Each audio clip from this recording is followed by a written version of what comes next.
ओम सच्चिदानंदरूपाय विश्वोत्पत्त्यादिहेतवे तापत्रय विनाशाय श्रीकृष्णाय वयं नमः। श्रीकृष्णाय वयं नमः। अज्ञानतिमिरान्धस्य ज्ञानाञ्जनशलाकया चक्षुरुन्मीलितं येन तस्मै श्रीगुरवे नमः। तस्मै श्रीगुरवे नमः। ओम।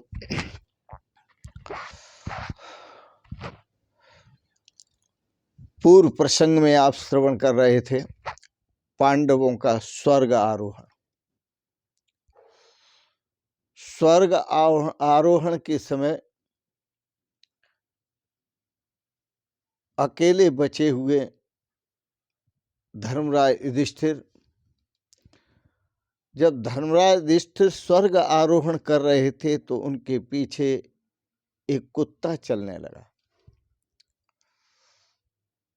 और वो कुत्ता क्या था कि धर्मराज युधिष्ठिर की परीक्षा लेने के लिए यमराज ने ही कुत्ते का रूप धारण किया था। और जब स्वर्गारोहण के समय वो कुत्ता उनके पीछे चलने लगा तो स्वर्ग के दरवाजे पर पहुंचे, सामने से यमराज खड़े हो गए। और यमराज ने कहा, दूसरा रूप धारण करके खड़े हुए, बोले, यमराज ने कहा तुम अंदर नहीं जा सकते। हाँ, एक शर्त है, तू अंदर जा सकते हो। ये कुत्ता तुम्हारे पीछे चल रहा है, यदि इस कुत्ते को वापस कर दो, लौटा दो, तो तुम स्वर्ग में प्रवेश कर सकते हो। धर्मराज युधिष्ठिर ने कहा यह संभव नहीं है। यमराज ने कहा मैं तुम्हें स्वर्ग में नहीं जाने दूंगा। फिर जब इस प्रकार की अवस्था आई तो बोले, शर्त रख दी, या तो इस कुत्ते को वापस कर दो फिर स्वर्ग में प्रवेश करो। नहीं करते हो तो मैं तुम्हें भी स्वर्ग में प्रवेश नहीं करने दूंगा। युधिष्ठिर ने कहा जो मेरे साथ साथ आया है मैं उसे अकेला कैसे छोड़ दूं। उसने मुझे अकेला नहीं किया, वो मेरे साथ आया है, मैं उसे अकेला नहीं छोड़ सकता। और छोड़कर मैं स्वर्ग नहीं जा सकता। धर्मराज निसंदेह स्वर्ग गए, सदेह स्वर्ग गए, क्योंकि यमराज ने कहा सुस्वागतम, आइए आपका स्वागत है। तो यह क्या है, धर्मराज के साथ धर्म है। और परीक्षा यमराज ने ली। ऐसा बताते हैं धर्मराज युधिष्ठिर धर्म के बल पर सदेह स्वर्ग में प्रवेश करते हैं। एक संत हुए हैं तुकाराम जी, उन्होंने भी सदेह स्वर्ग में प्रवेश किया। ऐसा कहते हैं वो भी स्वर्ग गए।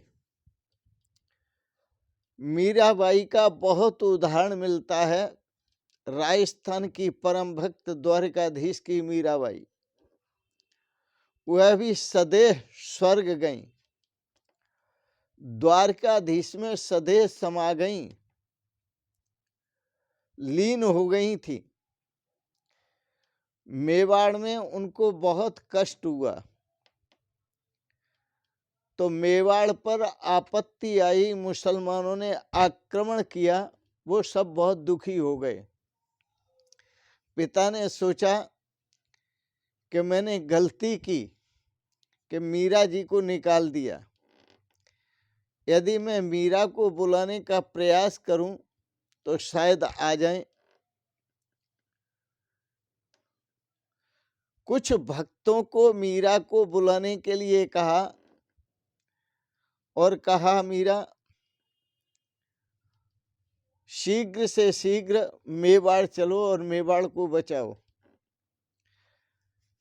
मीरा जी ने कहा, यदि मेरे द्वारिकाधीश की आज्ञा होगी तो मैं मेवाड़ जरूर जाऊंगी। पहले द्वारिकाधीश से आज्ञा लूंगी, अनुज्ञा लूंगी, मैं उनसे मिलेगी अनुज्ञा तो मैं आपके साथ भी जाऊंगी, आपके साथ जाऊंगी, अकेले भी आ सकती हूं। अगले दिन मीरा ने दिव्य श्रृंगार किया, अद्भुत श्रृंगार, और दिव्य श्रृंगार के साथ मिलना आतुर होकर, द्वारिकाधीश से मिलना आतुर होकर, अपने गिरधर गोपाल से मिलने के लिए आतुर होकर, अपने प्राण प्रियतम श्री कृष्ण से मिलने के लिए आतुर होकर आगे बढ़ी। मैं इस संसार में रहना नहीं चाहती। प्रभु को बोली, मैं इस संसार में रहना नहीं चाहती। उनका बड़ा सुंदर भाव था। वो बस यही रट लगाए रखती थी, मेरे तो गिरधर गोपाल दूसरो न कोई, जाके सिर मोर मुकुट मेरो पति सोई, मेरे तो गिरधर गोपाल दूसरो न कोई। यह उनकी रटन थी। और साथ साथ इस कीर्तन के साथ उनका नृत्य भी चलता था। मेरे तो गिरधर गोपाल दूसरो न कोई, तो नृत्य भी चलता था, वो नृत्य भी करती थी। अंतिम कीर्तन था। द्वारकानाथ ने उनको अपने हृदय से लगा लिया। द्वारकानाथ ने अपने हृदय से लगा लिया, और जब हृदय से लगाया तो सदेह द्वारकाधीश में विलीन हो गई मीरा जी। कृष्ण भक्ति से उनका शरीर भी इतना दिव्य हो गया, इतना दिव्य हो गया कि वह छोड़ने के लायक नहीं, वो भगवान के स्वरूप में समाने के लायक हुआ। कृष्ण भक्ति परम श्रेय। यह कृष्ण भक्ति तो परम कल्याण करने वाली है, लेकिन तब कल्याण करने वाली है जब धर्म साथ होता है। आपने सुना, कुत्ता साथ था, वो कुत्ता नहीं था, धर्मराज युधिष्ठिर के साथ धर्म था। और यमराज ने ही, धर्मराज ने ही वो रूप धारण किया था कुत्ते का। तो आत्मा और परमात्मा का मिलन कोई आश्चर्य की बात नहीं है।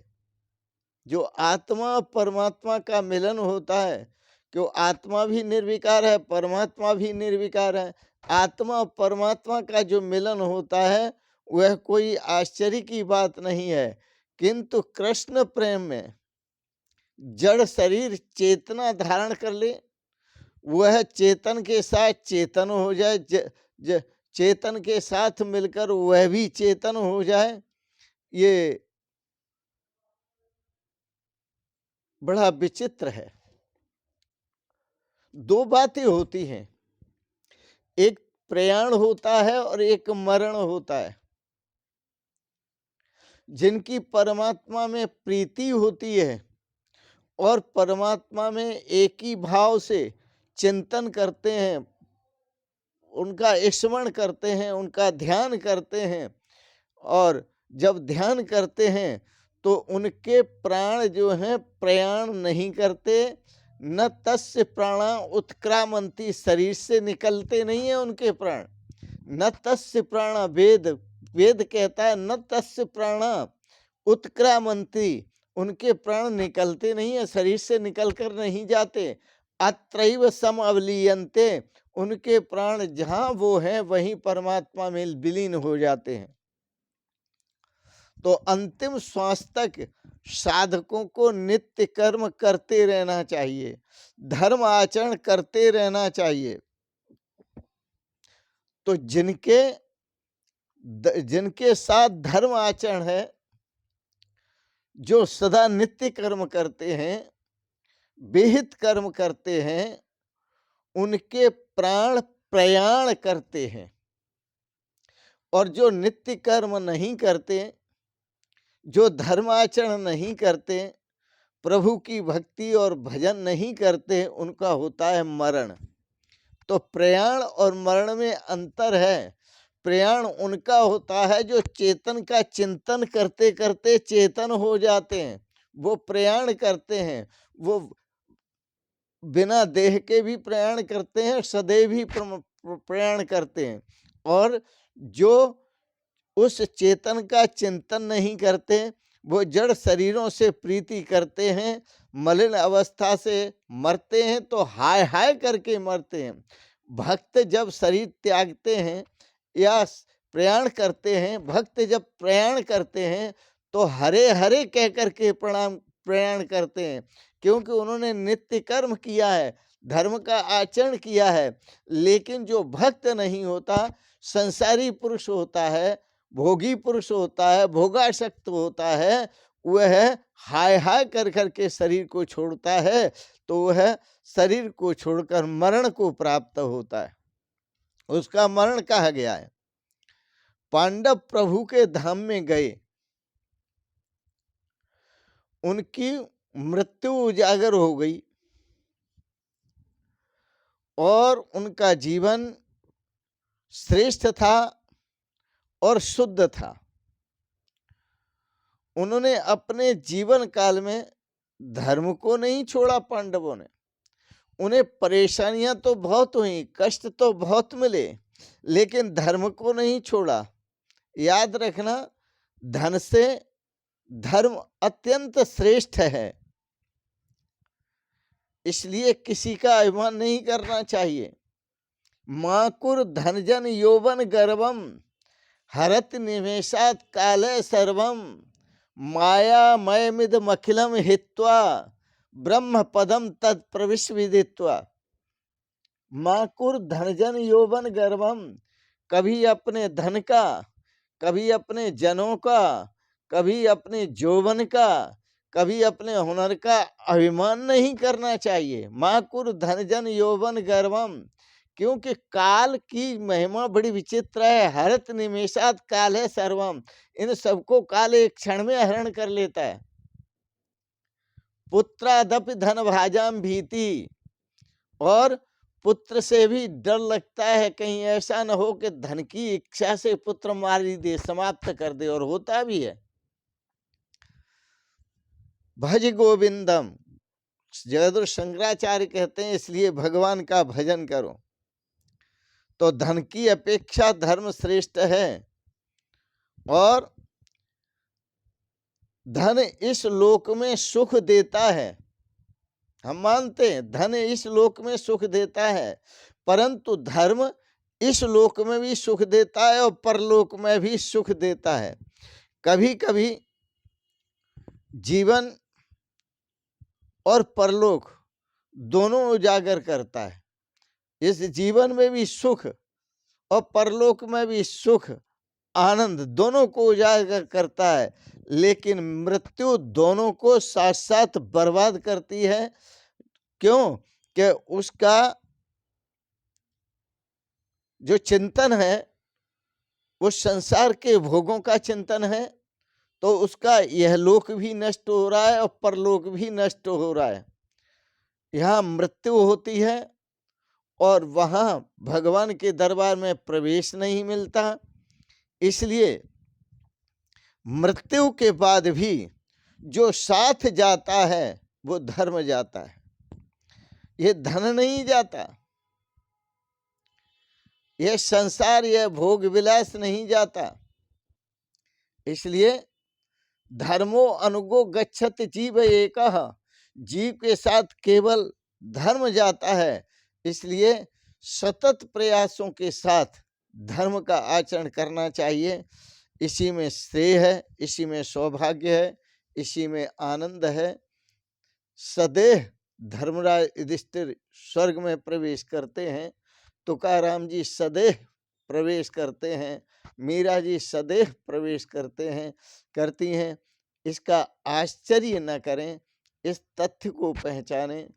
अरे प्रहलाद को देखो, अग्नि सबको जला देती है लेकिन प्रहलाद को नहीं जला सकी। क्यों? कि वह अपने चेतन स्वरूप में स्थित हो चुके थे।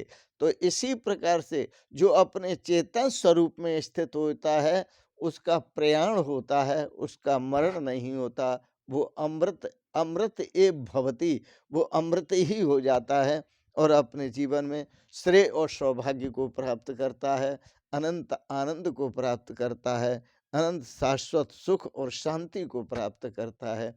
इन शब्दों के साथ ही वाणी को विराम देते हुए आपने आज के प्रसंग जो सुंदर श्रीमद् भागवत का भाव श्रवण किया, इसके लिए बहुत बहुत अनुग्रहित हैं। और एक बात जरूर कहेंगे, वह ये, आप सपरिवार सदा स्वस्थ और सुखी रहें। आपको बहुत बहुत मंगलमय शुभकामनाएं, बहुत बहुत आपको आशीर्वाद और बहुत बहुत आपको प्रणाम। शिवोहम शिवोहम शिवोहम।